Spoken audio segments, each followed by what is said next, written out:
What do you make of the latest round of cover-up and the violation of the Epstein Transparency Act and the way the DOJ is going about it as someone who was a former federal prosecutor?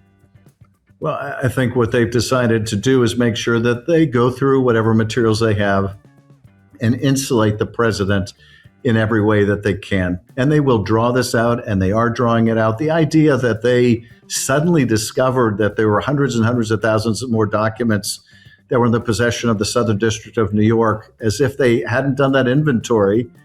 And, look, maybe it is the fact that they, to some degree, just didn't want to look, didn't want to see, didn't want to find out. Now they're legally required to, and they're stonewalling.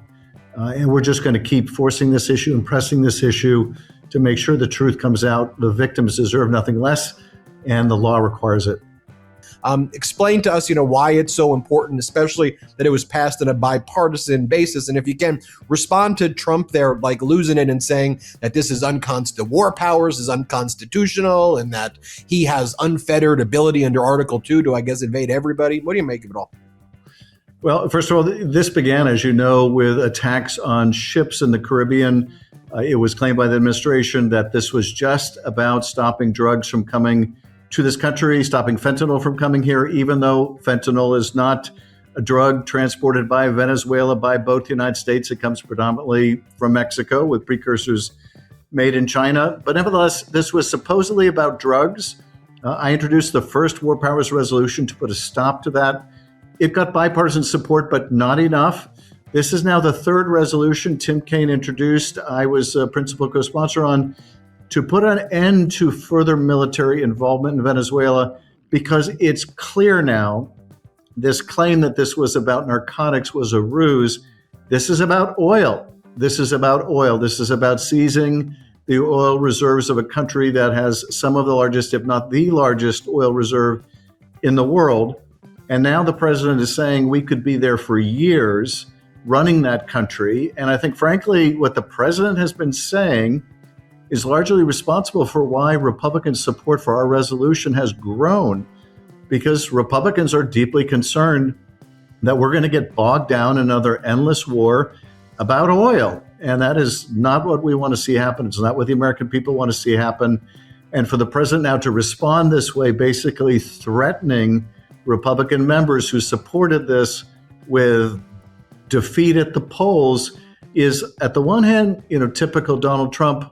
At the same time, it is not working, because we're seeing an increasing number of Republicans in the Senate and actually today in the House on a different issue, on the ACA tax credits. We're seeing them willing to depart from the president, because I think, frankly, they're hearing from their voters and they're responding to the concerns over another endless war in the case of the War Powers resolution in the Senate, and high healthcare costs that Republicans are voting to address in the House.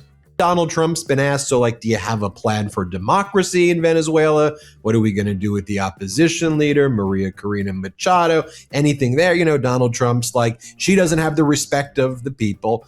He's hoisting up Delcy Rodriguez, Maduro's kind of right hand, and Diosdado, the henchman of Maduro. And the regime right now, with the colectivos on the street, are engaged in a massive repression campaign against any pro-opposition voices, and they're cementing their control. And so you look at it, it's so the outcome was basically to keep a Maduro person in power, just one you like better than Maduro, who would give you the resources. And isn't that even clear? She seems to still be saying that she's going to have a relationship with Iran and China, and they certainly looked happy at her swearing in. So talk to us about that as well. Well, I think you're absolutely right about all of that. To the degree that this was not about drugs, it was also not about democracy. They didn't even make any pretense that this was about restoring the rightful government, the government that we have recognized, that is the government or potential government of Maria Corina Machado, who won that election, her surrogate won that election, Oscar Gonzalez. That is who should be brought back to Venezuela, but they have no intention of doing so. Instead, they're going to rely on the same corrupt regime, just a different corrupt actor. So instead of the number one corrupt actor, Maduro, they're going to rely on his number two, Rodriguez, the vice president, now acting president, because, again, this was only about the oil, access to the oil. And the idea that somehow we're going to run this country at a distance by constraining their ability to sell oil, that they're going to go through some transition, that they're going to become a different kind of government, that all of the drug gangs and the muscle of the regime, Iran and Cuba and all the other foreign actors are simply going to dissipate is fanciful. It isn't going to happen. And you can just see us getting mired down in Venezuela, initially maybe putting diplomats on the ground, and then they need protection for the diplomats, and then all of a sudden we have boots on the ground. And, if anything, one of the commonalities within the public, a deeply divided public, but one of the commonalities between the Democratic base and the MAGA base is neither side wants to engage in another endless war that's about regime change, that's about nation building, and most particularly not if it's about oil. So I think we're going to see over time this has very little public support. And I think that's what you're seeing Republican members react to in the Senate today. There doesn't seem to be any thought, I guess is what I'm saying, to any of this. And these types of decisions require thought. He's winging it like the student who shows up, having read the homework and gets called on. And it's just, that's not how our government should be run. No, absolutely not. And you've seen these shifting explanations and rationalizations, the most recent of which was this was just a law enforcement action. This was not a military intervention. This was not a war. This was just the military being used to escort the Justice Department in its enforcement of a warrant against Maduro.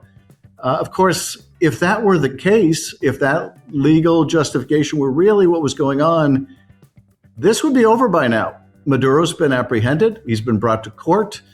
Therefore, the warrant has been served, and there would be no need for any further military involvement. But of course, this is not about that. It's about the oil.